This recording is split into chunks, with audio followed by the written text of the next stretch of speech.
今天带大家在贵州的铜仁市走一走。这里是铜仁市的三江汇流之处，在这里有一个铜仁古城。古城历史悠久，城内山水相连，小桥流水，有着小家碧玉的品质和小城故事的内涵。这里承载了众多文化历史古迹和厚重的人文底蕴，是回顾铜仁历史、找寻乡愁记忆的一扇窗口。今天就来逛逛这里。这里是贵州铜仁市的三江公园，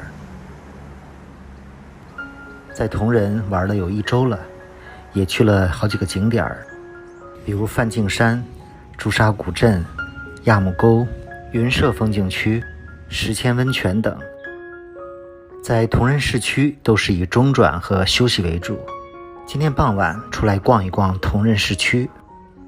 这里是市中心的三江公园，这3条江是大江、小江和锦江。江中心一个岩石小岛上有一座亭子，叫跨鳌亭。虽然是后期新建的一个亭子，但还是很美。这个三江公园位于三江交汇处，算是市民的一个休闲绿地公园，免费的。这是公园里的川主宫。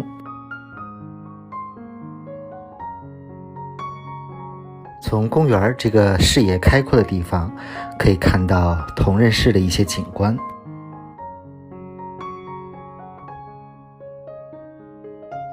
吃过晚饭，很多市民都出来放松、休闲、运动。这是对面广场的一个雕塑，是一个乐器，铜筝。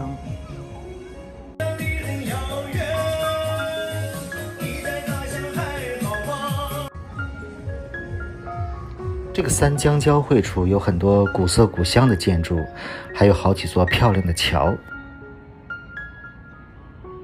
这条江应该是锦江。三江汇流。远处的跨鳌亭，这个桥就是锦江上的锦江大桥。锦江大桥。这是桥头的一个飞山宫，里面有很多关于铜仁傩戏文化的展览。今天这里好像有群众自发的娱乐演出。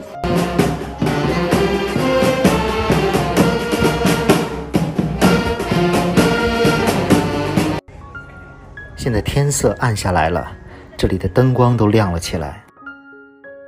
这个就是锦江大桥。从桥上看，两边的夜色和倒影。桥头有一个中南门古城，这是城门楼。旁边有一个修建得很漂亮的中南门街的牌楼。这片区域就是中南门古城，一般都把它叫做铜仁古城。如果你来到铜仁市，问这里的人铜仁市有哪些好玩好看的地方，几乎所有的人都会给你推荐这个铜仁古城。俨然这里已经成为了铜仁的城市文化名片了。这个古城3面临水，1面依山，以前是地势险要、易守难攻的地方。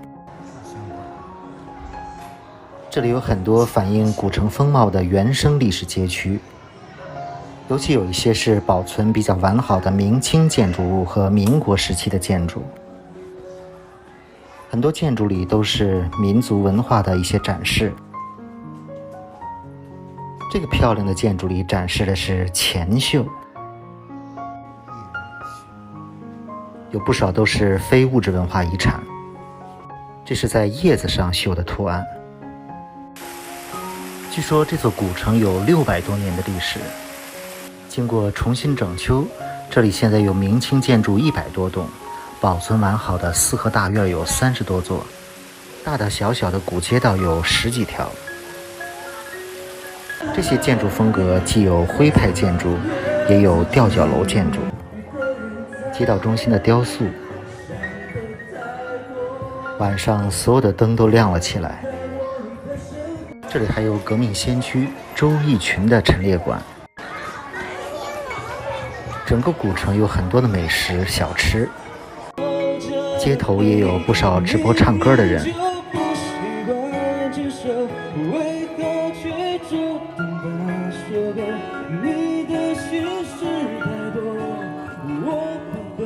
围观的人还不少。这个中南门古城也算是铜仁仅存的一片比较完整的明清历史文化街区。很多女孩来这里拍照。前面有一座梵净书院。梵净书院吗？这里面所有的建筑都是免费参观的，进去看一看是一个什么样的书院。据说这个书院的前身叫同江书院，经过600多年的历史变迁，梵净书院的建筑无时不刻不再显示着其丰富浓厚的文化底蕴。古训祠堂，书院里面有好几组建筑，这应该是孔子的雕像。里面的讲堂，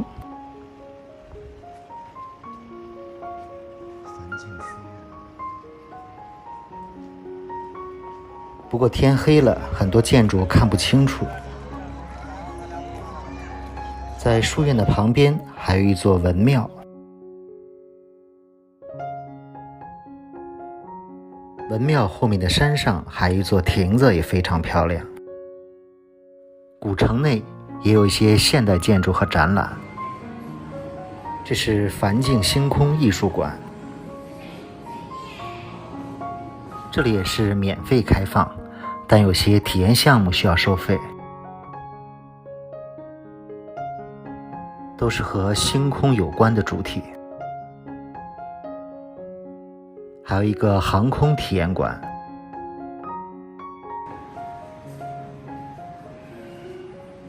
很多家长带着孩子来这里参观。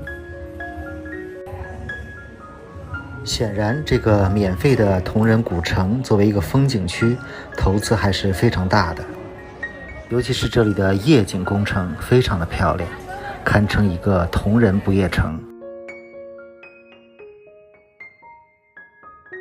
这里大大小小10几条街道，每条街道都布置得非常精美，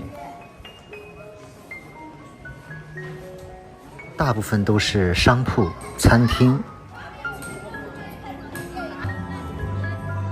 前面这个叫市楼，市中楼房，也称旗亭。这片有很多大建筑。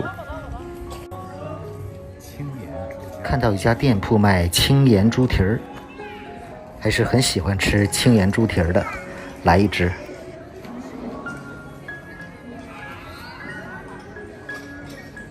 眼前这个市楼真的建得非常漂亮。市楼，不过现在好像不能登上去，否则可以登上去看一看整个古城的夜景。这里还有美食街。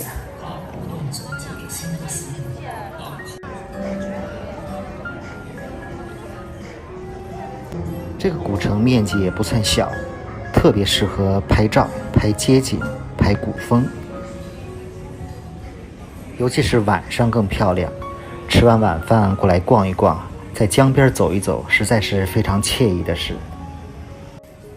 这里还有一个梵净医馆，应该是本地苗药的一个医馆。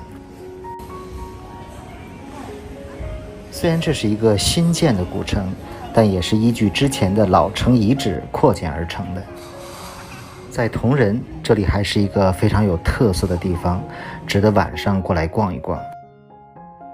酒吧里传来一首动听的歌。